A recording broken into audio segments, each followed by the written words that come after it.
Hey guys, so today I'm going to be looking at the saddest thing a criminal has said. So yeah, let's just get right into the video. Ex-cop speaking to a juvenile in the cells with a buttload of warrants for stealing cars and armed robberies told me the only way he could get toys is if he stole them, and his parents showed him what to say to get free McDonald's and how to avoid getting caught shoplifting. Some kids have no hope and are just going to end up in the system. That's so sad. I'm in dispatch, so I don't usually hear what the suspects say, but I do hear what the victims say, especially in the moment when they're still in the heat of it. One night the phones hit hard at about 2:30, and let me tell ya, nothing good happens after 2 a.m. I take one reports of gunfire. Times are like that, and some people don't have constructive things to do other than pop off some rounds. As long as there's no property damage and loss of life, everything's good, right? I take another, same report, add it to the pile, take down their location to help triangulate. Then I take a third, barely a whisper. Nobody ever says it would be so hot. I calm her down as much as possible, but she was in shock.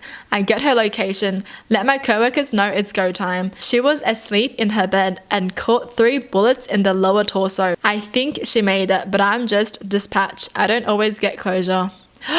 She got shot 3 times while she was sleeping because those freaking idiots were just shooting rounds randomly. Oh my gosh, that's so sad. So this was what the victim would say instead of what the criminal would say. Oh my gosh. I hope she did survive though. What the heck? That's so freaking scary. You're just sleeping and then bam, bam, bam, you just get shot. What? What the heck is that? Not a cop, but a year ago, South Africa was hit with political unrest and riots. A lot of stores were looted and people were walking off with multiple TVs, appliances, etc. Some citizen journalist was out on the streets, stopping looters and interviewing them. It's winter, it's dark, and suddenly this little kid appears, holding a single bag, all alone. Couldn't have been more than 8. The citizen journalist stops him and demands to see what's in the bag. He opens it up. 1 t-shirt, 1 jersey, 1 pair of pants, 1 pair of shoes, a 3-pack of underwear. This little kid had followed a group of adults into a chaotic situation and taken what he needed, and only what he needed. I can't watch the clip without sobbing. The interviewer sent the kid off with his little bag of 1 single looted outfit. The final shot is of this tiny little thing walking into the darkness, barefoot and alone.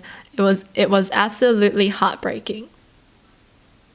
That's so sad. These are actually so sad, you know.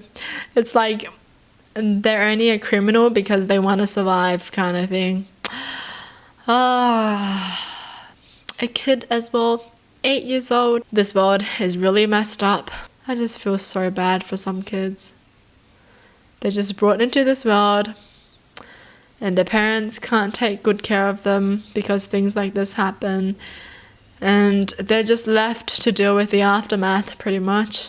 There was a young lady that we were always dealing with. Long story short, she ended up assaulting one of us during a call. As she was being booked, obviously upset, she apologized and said, "My real parents beat me, my foster parents beat me, my high school boyfriend beat me, my current boyfriend beats me. Violence is all I know." It really hit me. She was so young and had probably never been treated well or with respect by anyone in her life. On top of all of this, she was pregnant at the time.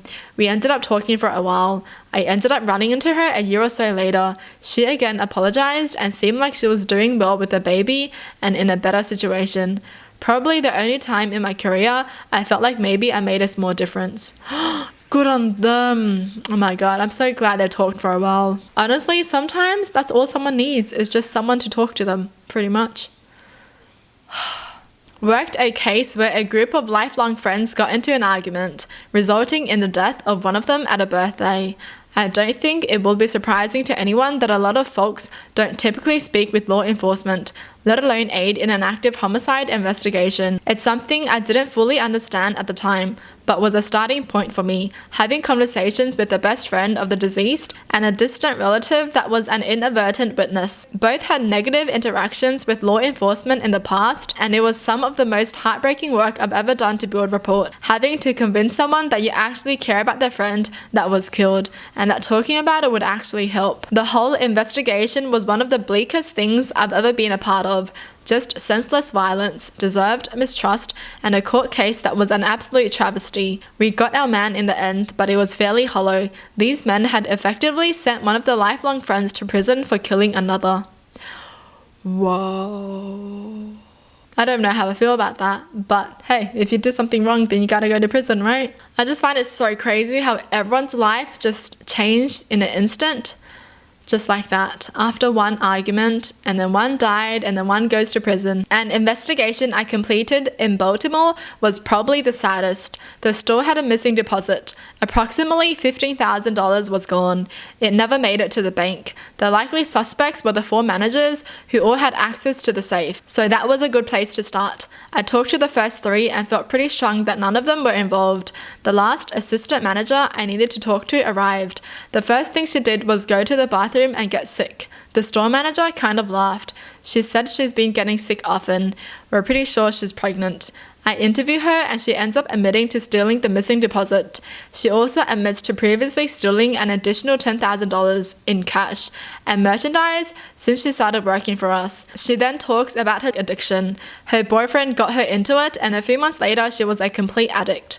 I could tell from her physical appearance that she wasn't in a good place. She asked if I wanted to see something. She then showed me a few photos of just a year ago when she was a high school cheerleader. She was very attractive and I couldn't believe it was the same girl standing in front of me. Her boyfriend who got her hooked had left her. Dude, that's so sad. Her boyfriend got her into it, got her addicted, and then he left her and now she's just addicted and she's pretty much stealing money for her addiction. That is so sad. This is why, kids, you never touch things like this, okay? Alright, well, that's it for the video. Hope you guys enjoyed. Tell me in the comments down below what your thoughts are. And as always, thanks for watching. Hope you guys liked it, and I'll see you guys next time. Bye!